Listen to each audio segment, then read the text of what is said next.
Merhaba arkadaşlar, kanalıma hoş geldiniz.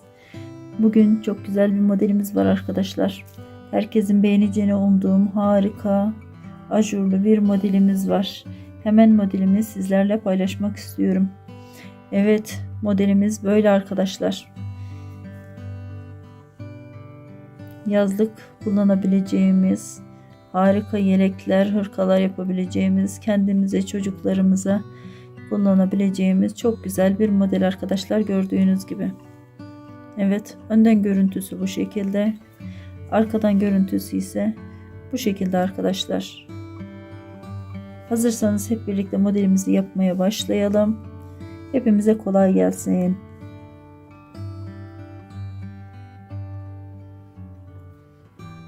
Şişimin üzerine ilmeklerimi attım. Hemen göstermek istiyorum.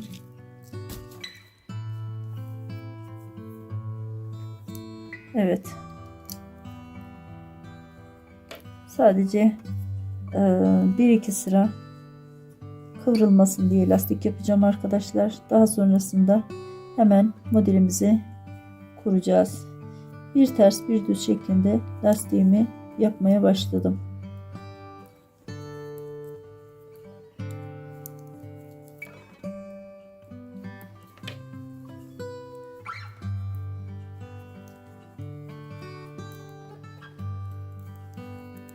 Bu arada arkadaşlar, kanalıma abone olur, videolarımı beğenirseniz çok sevinirim.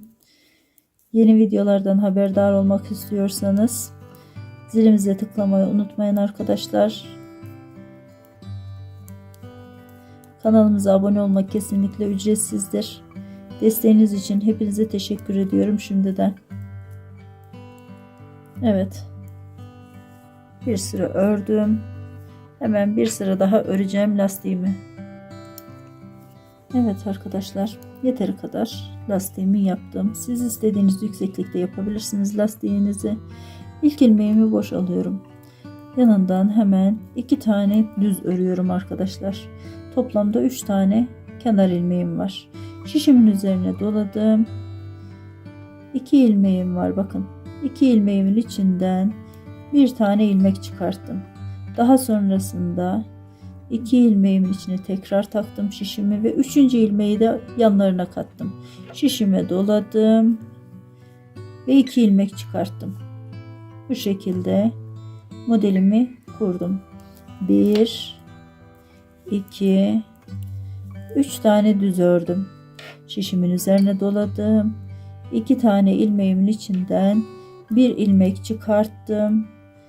Daha sonrasında 2 ilmeğim ve yanındaki 3. ilmeğimi de alıp içinden bir ilmek daha çıkartıyorum.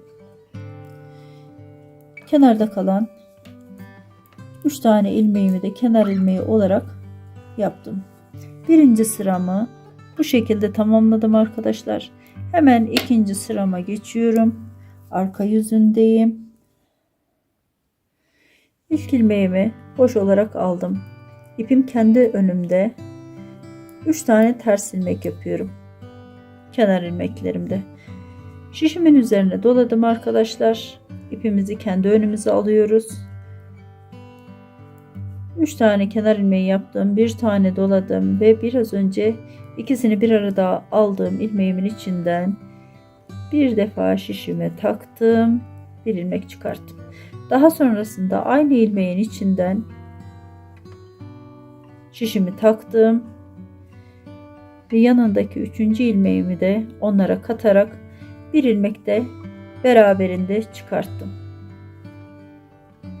İpim kendi önümde, yine 3 tane ters ilmek ördüm. Şişimin üzerine doladım. İpimi kendi önüme aldım. 2 ilmeğim bir arada, bakın. Onların içine şişimi taktım. Doladım ve bir ilmek çıkarttım.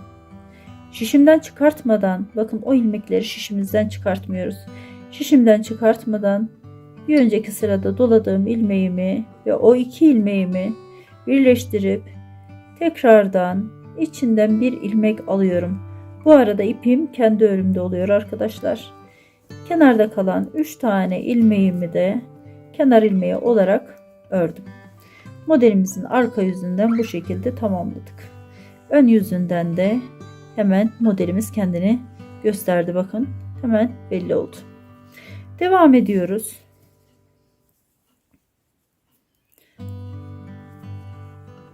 Modelimiz sadece bir sıra arkadaşlar. Önden de arkadan da model tekrar kuruluyor. İlk ilmeğimi boş alıyorum. Kenar ilmeklerimi örüyorum. Şişimin üzerine doladım. Ve 2 ilmeğim bir arada bakın. Hemen taktım. Bir ilmek çıkarttım. Sol tarafımdaki şişte olan ilmeklerimi çıkartmıyorum. 2 ilmek burada, bir tane de burada var. Doladığımız ilmeği. Üçünü bir arada sağ taraftaki şişime ve sol taraftaki şişime ortak olarak taktım. Doladım ve bir ilmek de oradan çıkarttım. Toplamda 3 ilmek burada, 3 ilmek burada. Hemen sol taraftaki şişimi geri çektim. Ve 3 ilmeğim kaldı. Aradaki düz ilmeklerimi ördüm. Tekrar şişime doluyorum. Modelimi tekrar kurmak için. 2 ilmeğim var. Bitişik görünüyor arkadaşlar, bakın. Olması gerektiği gibi.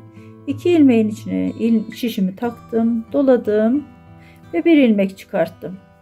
Daha sonra 3. ilmeğimi ve daha önceki 2 ilmeğimi de birleştirip 3 ilmeğin içinden bir ilmek daha çıkartıyorum aynı yerden.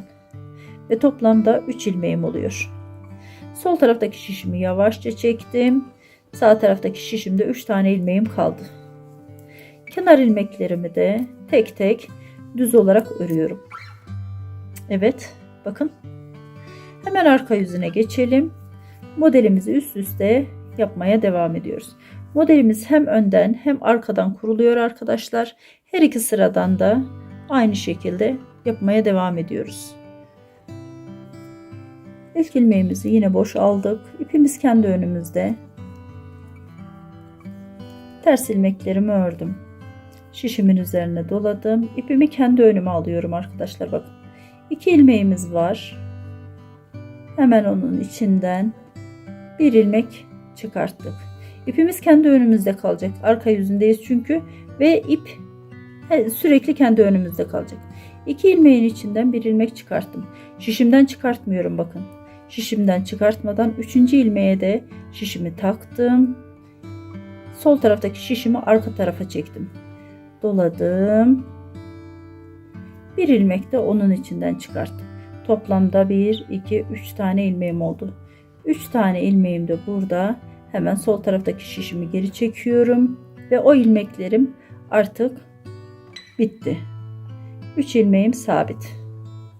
İpimi öne aldım. 1, 2, 3 tane ara ilmeklerimi ördüm. Daha sonra şişime bir defa doladım. Ve burada gördüğüm 2 tane ilmeğim var. İpimi öne aldım.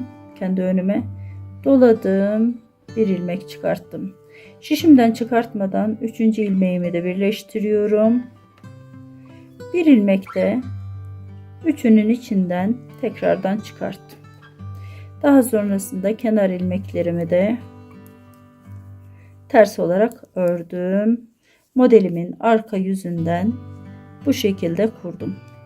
Hemen ön yüzüne gelelim. Bakın, çok küçük olmasına rağmen modelimiz kendini göstermeye başladı. Hemen bir tane daha yapalım arkadaşlar. Hep birlikte. İlk ilmeğimizi boş alıyoruz. Kenar ilmeklerimizi örüyoruz. Tamamladık. Şişimizin üzerine doladık. 2 ilmeğim var. Hemen o 2 ilmeğin içinden bir ilmek çıkartıyorum. Birazcık uzatıyorum. Daha sonrasında o 2 ilmeğim ve kenarda bir ilmeğim, şişimin üzerine doladığım ilmeğim var. Üçüne ortak olarak taktım, doladım ve bir ilmek daha çıkarttım. Daha sonrasında sol taraftaki şişimi geri çektim. Bu kadar. Ortadaki 3 tane ilmeğimi de düz olarak ördüm. Hemen ikinci modelimin yanına kuruyorum. Şişimin üzerine doladım. 2 tane ilmeğim var. Bakın. Şişimi taktım. Bir ilmek çıkarttım. Sol taraftaki şişimdeki ilmeklerimi çıkartmıyorum ama.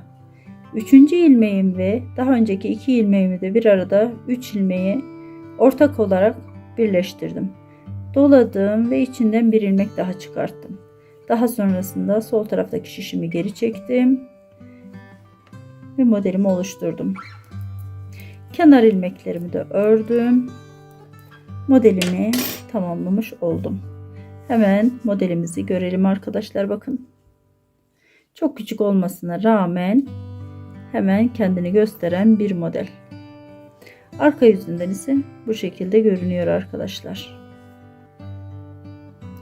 Arka yüzünden bir model daha yapalım ve modelimizin son haline bakalım arkadaşlar.